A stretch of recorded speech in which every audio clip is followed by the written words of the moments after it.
भारत में तबाही मचाने वाला कोरोना का नया वेरिएंट धरती पर वायरस का सबसे संक्रामक म्यूटेशन हो सकता है। बेल्जियम की यूनिवर्सिटी ऑफ ल्यूवेन के जाने माने बायोलॉजिस्ट टॉम वेस्लियर्स ने ऐसा दावा किया है। वेस्लियर ऐसे पहले वैज्ञानिक थे जिन्होंने यूके वेरिएंट को वायरस के बाकी वर्जन के मुकाबले सबसे ज्यादा खतरनाक बताया था। लेकिन अब दावा किया जा रहा है कि इस खतरनाक वायरस के नए वेरिएंट के प्रकोप से बचने में कोवैक्सीन असरदार है। दरअसल भारत में कोरोना की दूसरी खतरनाक लहर के बीच इस वेरिएंट को भी जिम्मेदार माना जा रहा है और शायद यही वजह है कि वेस्लियर्स ने कहा कि भारत का नया वेरिएंट बेहद संक्रामक है। ये बड़ी तेजी से फैल सकता है। इसकी स्वरूप बदलने की क्षमता पर उन्होंने कहा कि ये लगभग यूके वेरिएंट जैसा ही है।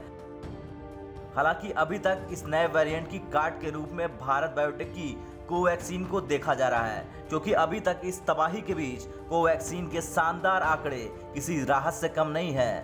भारत बायोटेक द्वारा डेवलप कोवैक्सीन का नए वेरिएंट पर अच्छा रिजल्ट देखने को मिला है।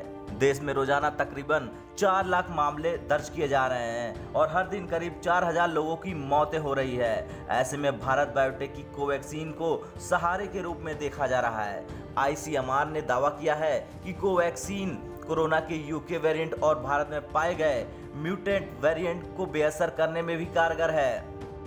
इन दोनों स्टडीज के आधार पर ऐसा कहा जा सकता है कि कोवैक्सीन कोरोना वायरस के कई अलग अलग तरह के वेरिएंट का मजबूती के साथ मुकाबला कर सकती है।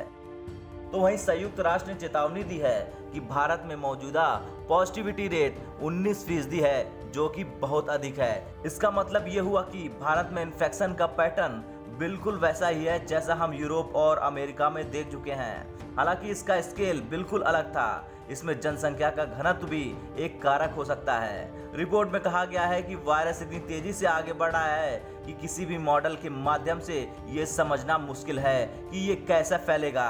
हमें इस खेल से आगे रहना है। ये तैयारी, प्रतिक्रिया और रिकवरी का एक चक्र है। आप इसे रोक नहीं सकते। रिपोर्ट में यह भी कहा गया है कि भारत के पास बड़े पैमाने पर वैक्सीन का अनुभव है और ये भारत को इस विशाल चुनौती का सामना करना सिखाएगा। खैर, कोवैक्सीन खतरनाक वेरिएंट यानी भारत के डबल म्यूटेंट वेरिएंट को बेअसर करने में कारगर है। बता दें, कोवैक्सीन पर शुरुआत में काफी उंगलियां उठाई गई थी। प्रतिद्वंदी इस वैक्सीन के शॉट को पानी बता रहे थे। ब्यूरो रिपोर्ट, भारत तक।